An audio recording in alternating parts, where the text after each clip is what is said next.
Welcome back to our exploration of early modern philosophy. I'm Andy, and I'm a philosophy lecturer. And in this series of lectures, we want to go from Descartes to Kant and trace this whole period, this whole amazing development of science and philosophy that happened in this time. And I hope you will have fun, you will enjoy this.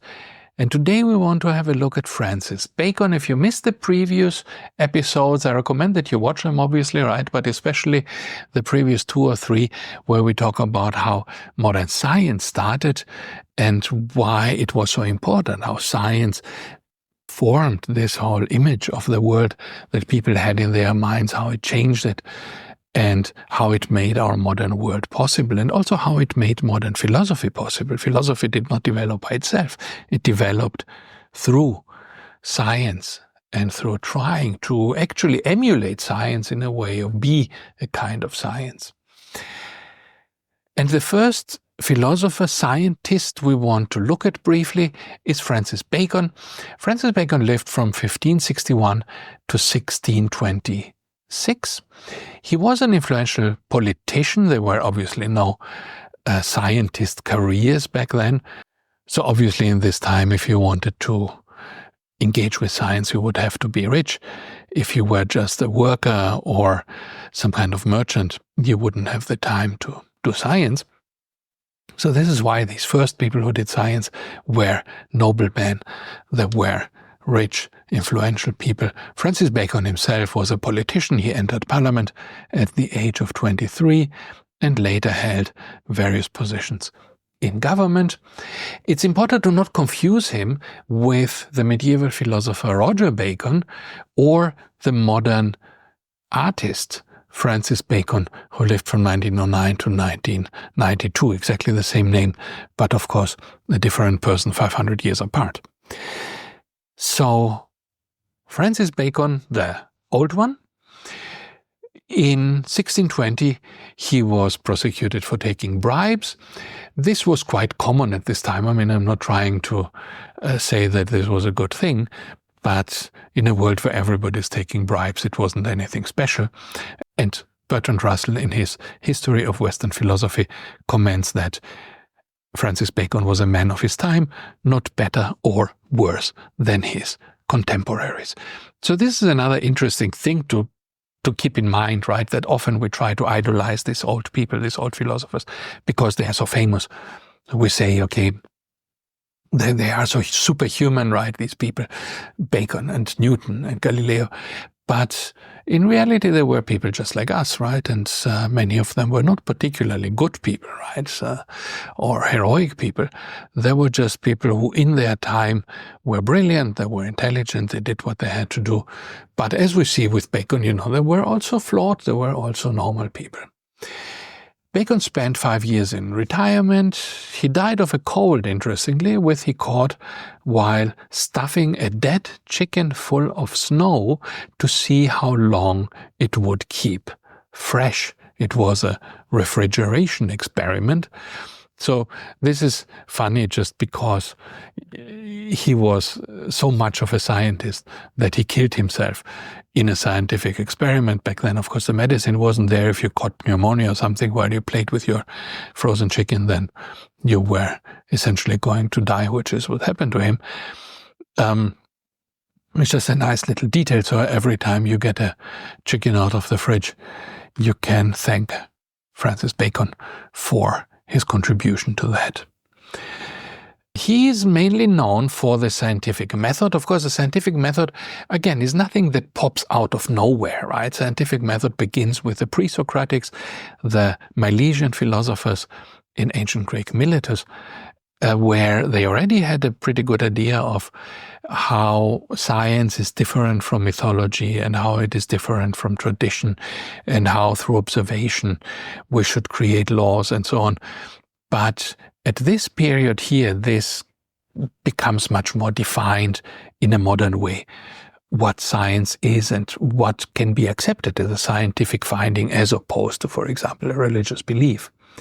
Until then, science was thought to progress largely through deduction from premises like geometry.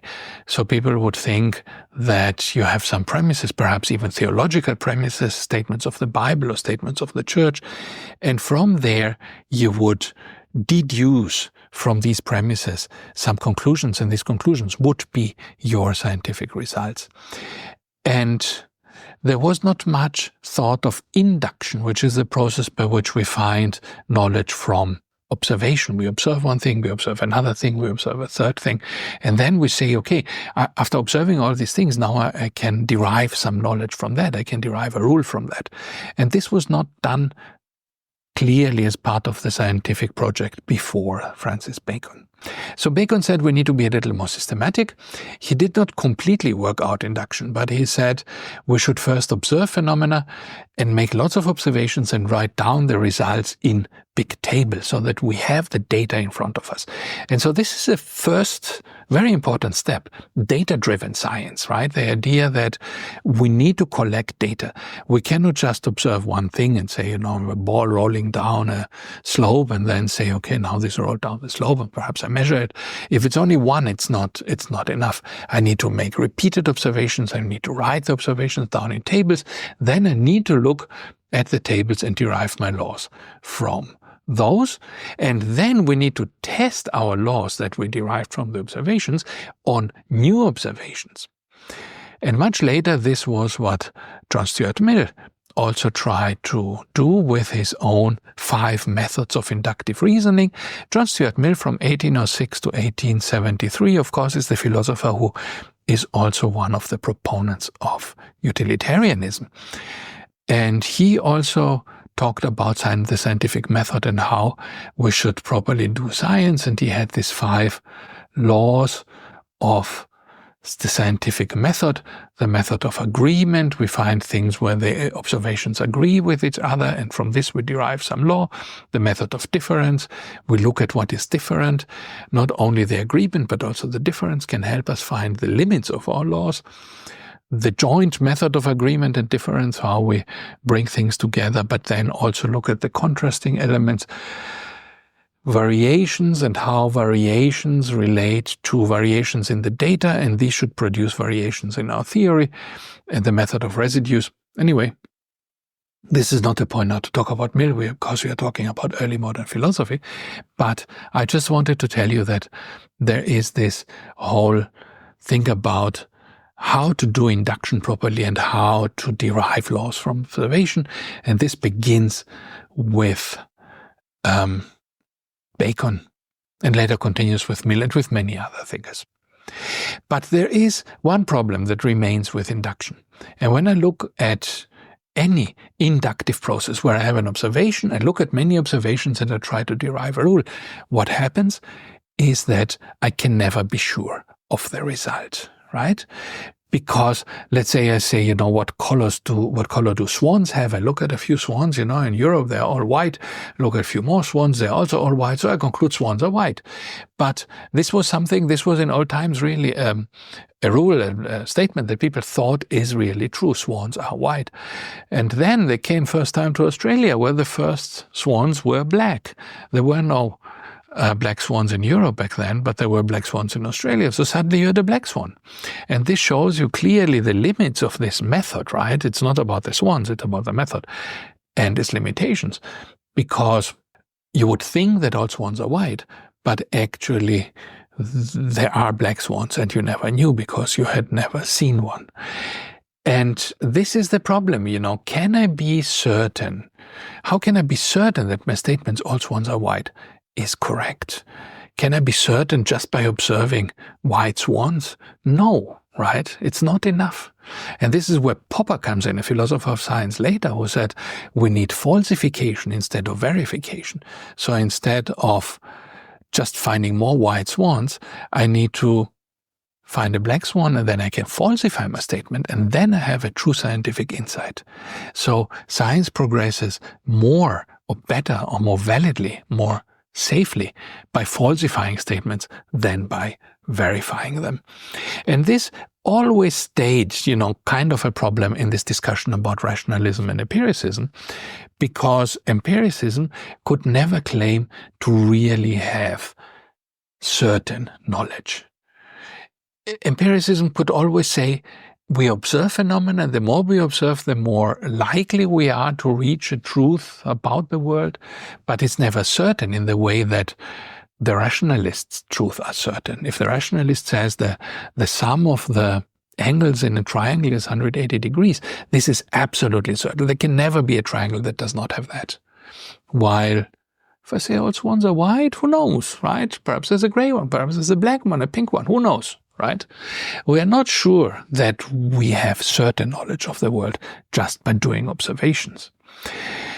And this later led to Hume, right, whom we will talk about. And Hume has this idea that, yeah, in truth, we have to admit that our science is just custom. We are just accustomed to seeing white swans. We are just accustomed, in a sense, to believe in causality. I drop something and it falls down, right? Why? Why should it fall down? There is no real explanation from observation why something dropped should fall down. Perhaps one day it won't. And so perhaps I'm just used to seeing this thing fall down, but I don't really have certain knowledge that it will act as I expect it to. And this became always still a criticism of empirical knowledge as opposed to rationally constructed truth, rationalism, that empiricism is never absolutely certain, and in the end leads in David Hume to skepticism, to questioning whether these truths of science are actually reality. Thank you, and next time we will finally start with Descartes, so go to the next video and we can start seeing what Descartes actually wanted. Thank you and see you next time.